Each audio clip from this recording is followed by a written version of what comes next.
नमस्कार दोस्तों। आज की मेरी कहानी जिम्मेदारी रिस्पॉन्सिबिलिटी के ऊपर है। रवि अपनी माँ का इकलौता बेटा है। उसके पिता का निधन बचपन में ही, जब वो 5 साल का था तब ही हो गया था। तब से उसकी माँ ने ही उसकी परवरिश की थी।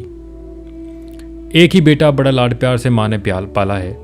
हालांकि आर्थिक परेशानियों का सामना करना पड़ा, लेकिन माँ ने कभी किसी के आगे हाथ नहीं फैलाए। जिन्होंने कभी बहुत जरूरत पड़ने पर मदद की, जो भी पैसा दिया उन्हें भी समय से वापस कर दिया। रवि की मौसी ने उनकी बहुत मदद की थी। सिर्फ एक वो ही है जो उनके यहाँ आती जाती रहती है, हाल चाल जानती रहती है, फिक्र करती है। माँ खाना बनाने जाती है, कभी इस घर तो कभी उस घर। आज रवि 22 साल का हो गया और माँ को काम करते करते 17 साल हो गए। ऊपर वाले की कृपा रही कि इस दौरान उनकी गाड़ी चलती रही। माँ ने रवि के लिए जितना हो सका किया। रवि को डिप्लोमा की पढ़ाई करवा दी। रवि को पढ़ाई पूरी किए 1 साल हो गया, लेकिन अभी तक नौकरी नहीं लगी। माँ को अभी भी आराम नहीं। अभी भी वो खाना बना रही है दूसरों के घर में। माँ ने कभी रवि पर दबाव नहीं डाला, ना ही उससे कभी नौकरी के विषय पर बात की। एक दिन रवि शाम को अपने घर में आया तो उसकी माँ नहीं थी। उसने थोड़ा इंतजार किया, तब तक माँ नहीं आई तो वो सीधा मौसी के घर गया। रवि बोलता है, माँ कहाँ है, आपके यहाँ है क्या?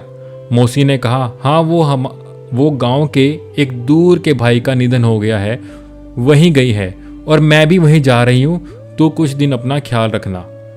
रवि बोलता है, माँ को कितनी बार बोला है कि एक फ़ोन ले ले, लेकिन हर बार यही कहती है कि चलाना नहीं आता। रवि कुछ मिनट बाद रुककर फिर कहता है। रवि बोलता है, मौसी कुछ खाने को है तो दे दो, बड़ी भूख लगी है। माँ कुछ खाना बनाकर नहीं गई। मौसी बोलती है, अरे बेटा मेरे यहाँ भी ख़त्म हो गया है और मुझे रात को आने वाली गाड़ी से निकलना है, तो कुछ बाहर से खा लेना। इतना कहकर मौसी भी जल्दी से निकल गई। रवि ने उस दिन से बाहर से खाना खा लिया। उसे लगा माँ 1-2 दिन में वापस आ जाएगी, इसलिए जो मन किया उसने खाया। जितने उसके पास पैसे थे आधे उसमें खर्च कर दिए। अगले दिन फिर उस दिन भी नेक्स्ट दिन उसके पास जितने पैसे थे, जो आधे पैसे बचे थे वो भी खत्म हो गए। उसने घर आकर सभी जगह घर देखा, टटोला कि जहां माँ पैसे रखती है, सब एक एक डब्बा उसने देखा, लेकिन कुछ नहीं मिला। पैसे कहीं नहीं मिले। रात होते होते उसे भूख लगने लगी तो उसने कुछ बनाने के लिए डब्बों में हाथ डाला, लेकिन किसी में भी कुछ नहीं था, ना चावल, ना दाल, ना आटा, ना ही कोई दूसरा सामान। और यह पहली बार था जब उसने राशन के लिए डब्बे खोले होंगे। कुछ नहीं मिलने पर उसने अपने दोस्तों के यहाँ जाकर कुछ खा लिया, लेकिन उसे पता था कि पैसे चाहिए, क्योंकि रोज रोज कोई दोस्त उसे नहीं खिला सकता। उसने मौसी को फ़ोन किया। रवि कहता है, मौसी कहाँ है और माँ कहाँ है, ज़रा बात तो करवाओ।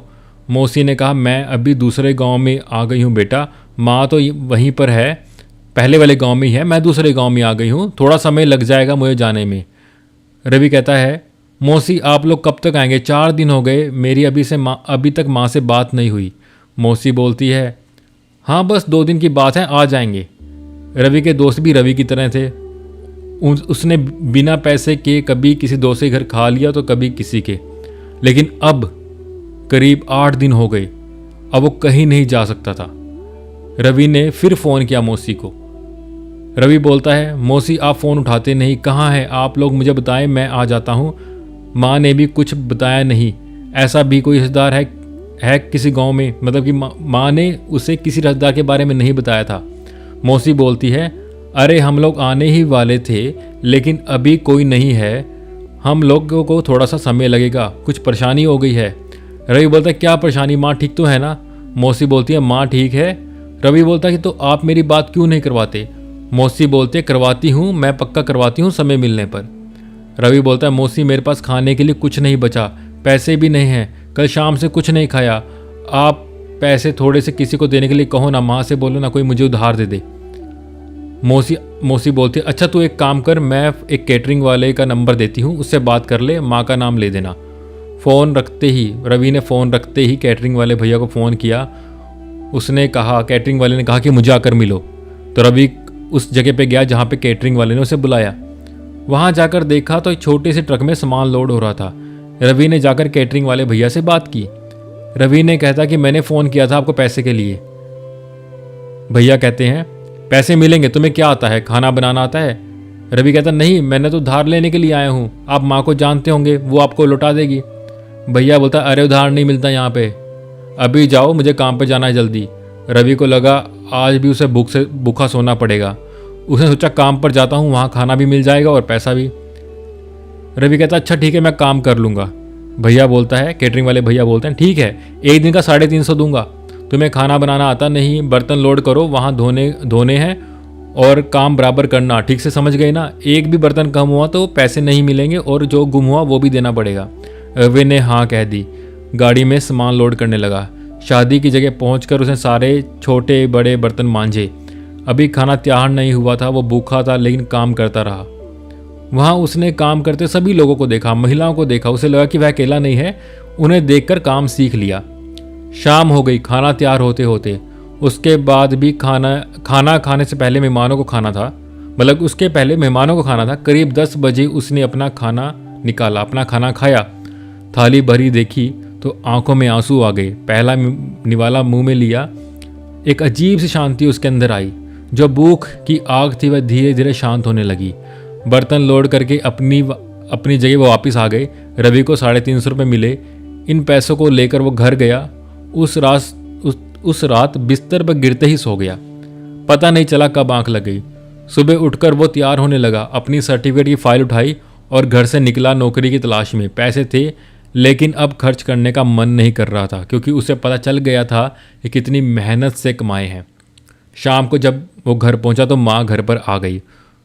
उसने देखते ही माँ को गले लगाया। माँ भी रोने लगी। कभी इतने दिनों तक वो दूर ना रहे थे।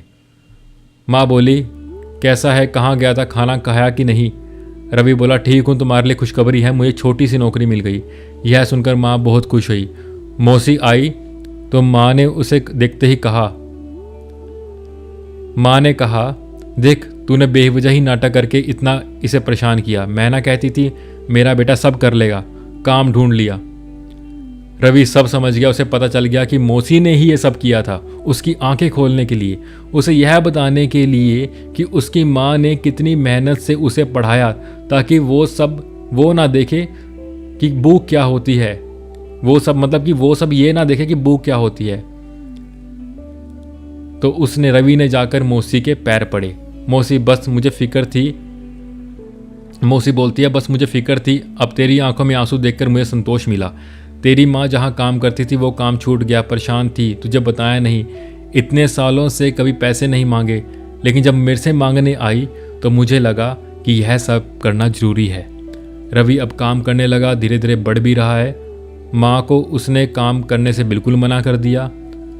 तो मौसी के छोटे से नाटक से जिंदगी की उसे सबसे बड़ी सीख मिली।